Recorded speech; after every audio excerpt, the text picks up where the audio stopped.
Hola, ¿qué tal? ¿Cómo les va? Hoy vamos a hablar sobre la Primera Guerra Mundial. ¿Y qué fue la Primera Guerra Mundial? Bueno, la Primera Guerra Mundial fue un conflicto bélico que afectó a todas las grandes potencias políticas y militares de la época.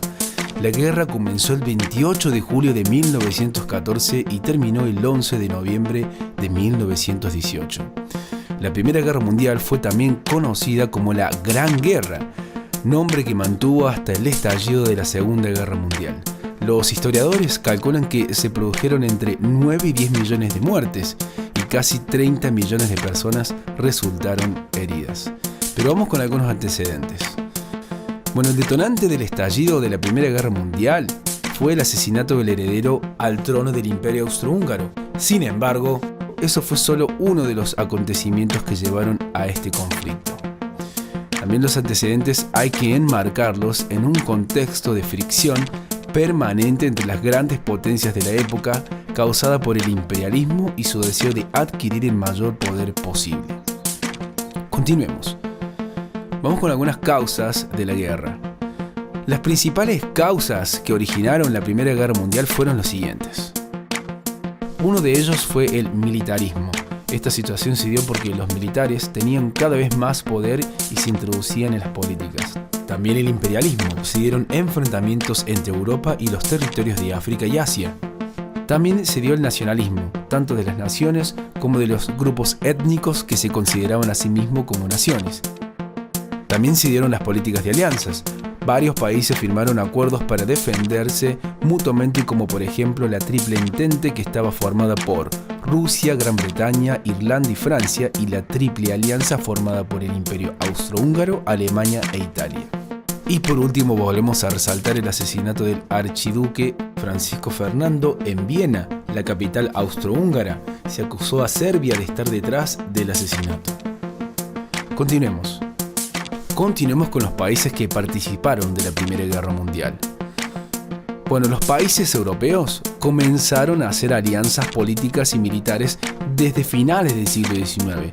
Durante el conflicto mundial, estas alianzas permanecieron. De un lado estaba la Triple Alianza, formada en 1982 por Italia, el Imperio Austrohúngaro y Alemania. Hay que aclarar que Italia después se pasó en 1915 al otro bando. En el otro lado estaba la Triple Entente, formada en 1907 con la participación de Francia, Rusia y el Reino Unido. Continuemos. En la contienda participaron 17 países de los 5 continentes, como Alemania, Brasil, Austria, Hungría, Estados Unidos, Francia, el Imperio Británico, el Imperio Turco Otomano, Italia, Japón, Luxemburgo, Países Bajos, Portugal, Reino de Rumania, Reino de Serbia, Rusia, Australia y China. Continuemos con un pequeño desarrollo de la Primera Guerra Mundial. Al comienzo del conflicto, las fuerzas se equilibraban en número de soldados, pero eran diferentes en los equipos y los recursos que utilizaban. Las batallas se desarrollaron principalmente en trincheras. Los soldados se quedaban a menudo centenares de días atrincherados luchando por las conquistas de pequeños pedazos de territorio. Este momento se lo llamó Guerra de Trincheras. Continuemos.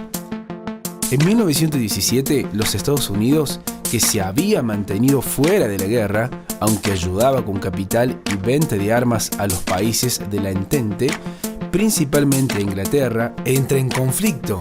Declaró la guerra a Alemania por temor a su poderío imperial e industrial.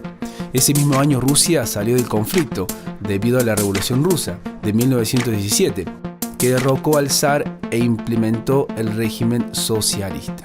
Continuemos con el fin de la guerra. Bueno, en 1917 ocurrió un hecho histórico de extrema importancia, la entrada de Estados Unidos en el conflicto, que lo mencionamos. Estados Unidos entró al lado de la Triple Entente, pues había acuerdos comerciales a defender, principalmente con Inglaterra y Francia. Este hecho marcó la victoria de la Entente, forzando a los países de la alianza a firmar la rendición. Hablando de firma, los derrotados tuvieron que firmar el Tratado de Versalles, que imponía a estos países fuertes restricciones y castigos. Alemania tuvo su ejército reducido, su industria bélica controlada, perdió la región del corredor polaco, entre otras cosas. El Tratado de Versalles tuvo repercusiones en Alemania, influenciando así el inicio de la Segunda Guerra Mundial. Para concluir, vamos con el saldo que nos dejó la Primera Guerra. ¿Qué saldo nos dejó la Primera Guerra Mundial? Bueno, durante la Primera Guerra Mundial murieron aproximadamente 9 millones de personas entre civiles y militares. El número de heridos fue mayor entre civiles y militares, quedó en un saldo de 30 millones de personas. Desarrolló también varios armamentos de guerra, como por ejemplo tanques de guerra y aviones, y la desintegración del Imperio Otomano y Austro-Húngaro. Pero no es lo único, sigamos. También se dio el fortalecimiento de los Estados Unidos en el escenario político y militar mundial. También se dio la creación de la Liga de las Naciones, con el objetivo de garantizar la paz mundial. Y también la firma del Tratado de Versalles, que impuso una serie de sanciones a los países derrotados, entre ellos Alemania. Continuemos. También se dio una generación de crisis económica en Europa, en función de la devastación causada por la guerra y también de los elevadísimos gastos militares. Y por último, el fortalecimiento y desarrollo de la industrialización, particularmente de Estados Unidos y países aliados. Bueno, esto ha sido todo por hoy, espero que les sea de muchísima utilidad. Como siempre les decimos, suscríbanse a nuestro canal que seguro encontrarán cosas que les serán de muchísima utilidad. Hasta luego.